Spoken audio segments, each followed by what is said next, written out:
Et je crois qu'il y a bien peu d'exemples d'une vie aussi mal dilapidée que la mienne. Ce qui est vraiment curieux, c'est que je n'y prends aucun plaisir. Je sens que je suis dans une crise, dans une phase où il faut prendre un grand parti, c'est-à-dire faire juste le contraire de tout ce que j'ai fait jusqu'à présent. Sous une lumière blafarde, court, danse, et se tord sans raison la vie, impudente et criarde.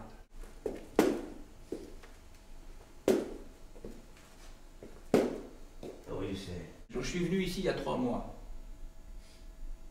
avec la croyance que je trouverais beaucoup d'argent. Je n'ai trouvé que des déboires. Charles, c'est la mort qui console, hélas, et qui fait vivre. C'est le but de la vie. J'ai calculé que tout ce que j'ai depuis longtemps dans la tête ne m'aurait coûté que 15 mois de travail si j'avais travaillé assidûment. Les tables d'hôtes, dont le jeu fait les délices, s'emplissent de catins et d'escrocs, leurs complices. Et les voleurs qui n'ont ni trêve ni merci vont bientôt commencer leur travail eux aussi et forcer doucement les portes et les caisses pour vivre quelques jours et vêtir leur maîtresse. Mon frère, je crois que tu serais aise de savoir comment j'emploie mes journées. Depuis que tu m'as renvoyé à Paris, je n'ai vu ni l'école ni l'avoué, si bien qu'on s'est plaint que j'y allais peu, mais j'ai remis à 1841 une réforme générale de ma conduite. Le vin, c'est revêtir le plus sordide bouge d'un luxe miraculeux. On a essayé de faire du hashish avec du chanvre de France. Tous les résultats jusqu'à présent ont été mauvais.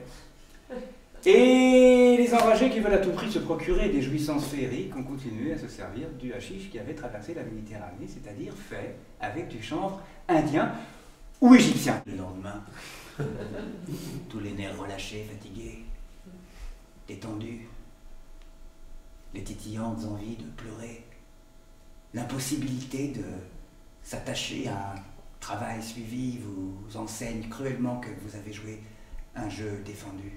J'ai eu une longue entrevue avec le directeur du bulletin de l'Ami des Arts.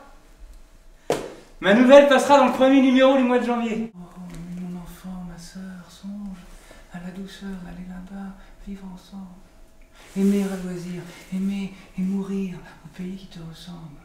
Je voudrais bien savoir, parmi toutes les belles choses dont est fait son enchantement, parmi les objets noirs ou roses qui composent son corps charmant, quel est le plus doux? Et si je ne vous trouve pas chez vous entre midi et 2 heures, vous ne me verrez plus. Est-ce clair? Est-ce qu'une dédicace ne doit pas tout précéder? Même le titre. Écoutez, je vous offre, ne vous fâchez pas, de vous rembourser le prix du papier et du tirage de cette feuille. Mais désormais, ne tirez plus sans bon à tirer, hein. Et que je sache le prix que vous coûte cette aventure, vous le recevrez le premier du mois. Il y a des moments où l'on doute de l'état mental de M. Baudelaire. Il y a des moments où l'on n'en doute plus. Le livre doit être jugé dans son ensemble. Et alors, il en ressort une terrible moralité. Ma jeunesse ne fut qu'un ténébreux orage.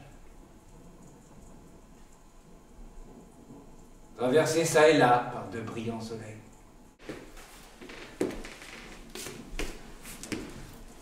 Dans une terre grasse et pleine d'escargots, je veux creuser moi-même une fosse profonde où je puisse à loisir étaler mes vieux os et dormir dans l'oubli comme un requin dans l'onde. Il me semble que je serai toujours bien là où je ne suis pas. Et cette question de déménagement en est une que je discute sans cesse avec mon âme.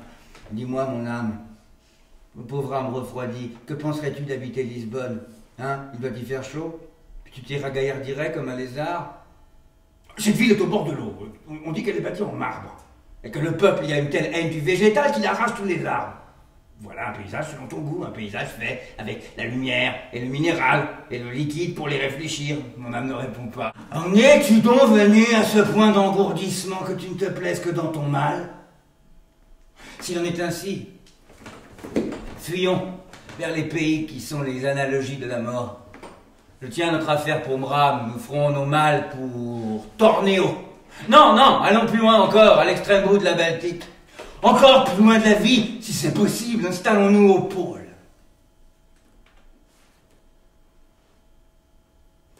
Là, le soleil ne frise qu'obliquement la terre. N'importe où, pourvu que ce soit hors de ce monde. Traînons! Traînons!